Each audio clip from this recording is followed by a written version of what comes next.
Things are getting weird in Kenya. Confused and confusing. No one knows what to believe anymore. He's trying to psychologically manipulate the people of Kenya. In June, the country was in turmoil as William Ruto tried to push forward an extremely unpopular finance bill. The president seemed deaf to the noise on the streets until it spilled over into parliament in a bloody, chaotic day of protest. Eventually, the new taxes were withdrawn, but by now Kenyans were in uproar over another problem: the response to the protests. Ruto's government systematically abducted, intimidated, and ended unarmed protesters. Government policy wasn't the issue anymore. People felt their president had betrayed and lied to them, but Ruto refused to resign. So many Kenyans ended up with a president they didn't like or want, and a whole 3 years before they could get rid of him. Then, the memes started. This is the story of Kenya's meme war, perhaps the final nail in Ruto's presidential coffin.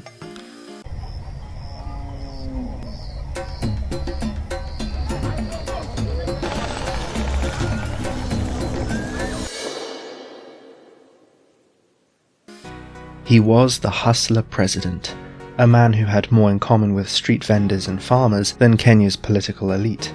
William Ruto surged to power on a wheelbarrow in 2022. His supporters adored him.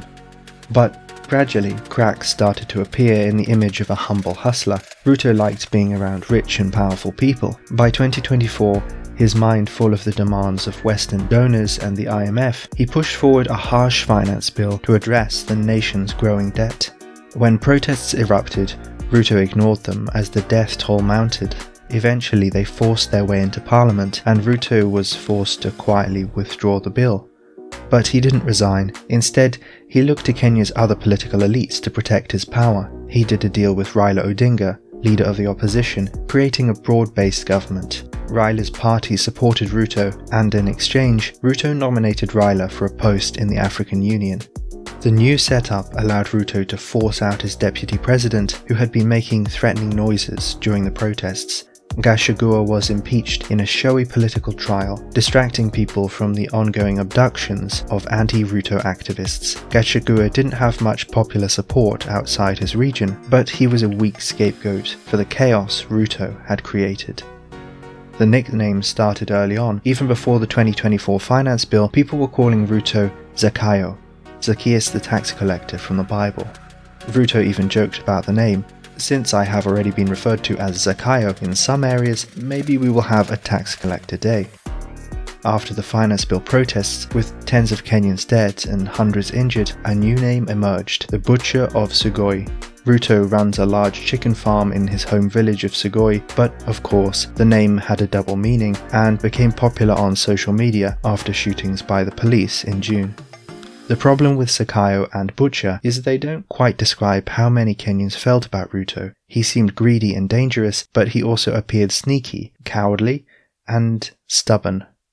In November, a new nickname exploded on social media: Kasongo. In 1980, Orchestra Super Mazembe went to their friend's house in Nairobi, only to find he was not there.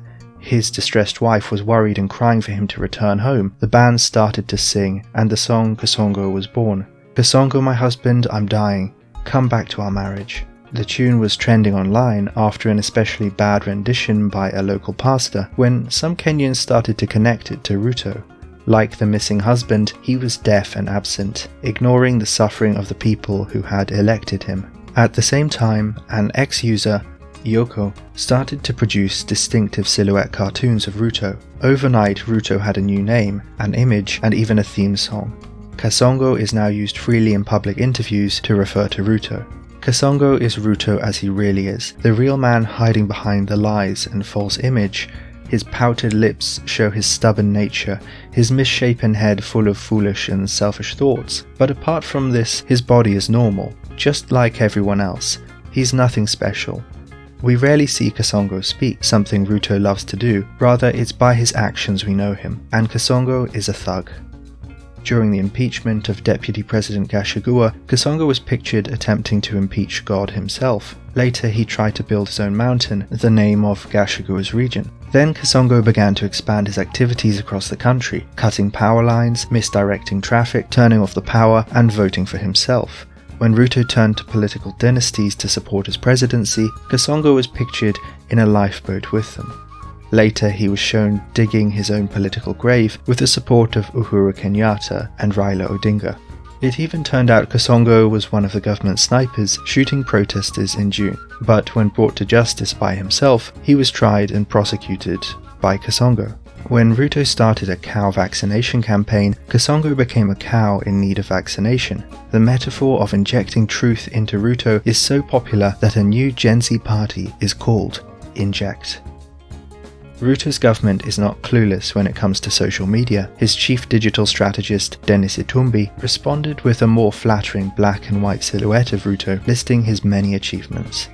Ruto's supporters, even his daughter, started using the hashtag #KasongoDelivers, to the surprise of many Kenyans. Although Ruto jokes about being Zakayo the tax collector, he has not referenced Kasongo himself. In recent speeches, he has instead described the presence of particular evil spirits in Kenya who are rejecting his policies. Soon enough, Kasongo himself became an evil spirit. The Kasongo meme shows Kenya's problem with Ruto is not about policy, it's personal. Ruto is perceived as a liar and a thug. The solution for Ruto is to demonstrate a significant change in behavior, but this has not happened. Ruto's most recent lie was especially spectacular, claiming to have paid to have the Grammys hosted in Kenya. Of course, it later emerged that Kenya had actually paid to place a bid for a creative economy conference. A few days later, Ruto delivered a speech condemning the spread of misinformation and fake news by his opponents. And we must reject the deceptive embrace of disinformation and fake news. At the same time, young Kenyans critical of Ruto continue to disappear. Most recently, Peter Muteti and Billy Mwangi were taken by police. They have not yet been charged in court, and for the moment, no one knows where they are. At this point, the president's mediocre economic achievements are not going to win over Kenyans. Until Ruto changes himself, which is unlikely to occur at 58 years old, everything he touches will turn to Kasongo. We have identified the culprit responsible for the demise of many institutions of government. Is he a usual suspect? That Yes. can point a figure at easily? We have identified him. Who is Kasongo. If you're interested in learning more about international scholarships for Africans, check out Kupanda Digital Academy. For more videos like this, like and subscribe to the Africa Review.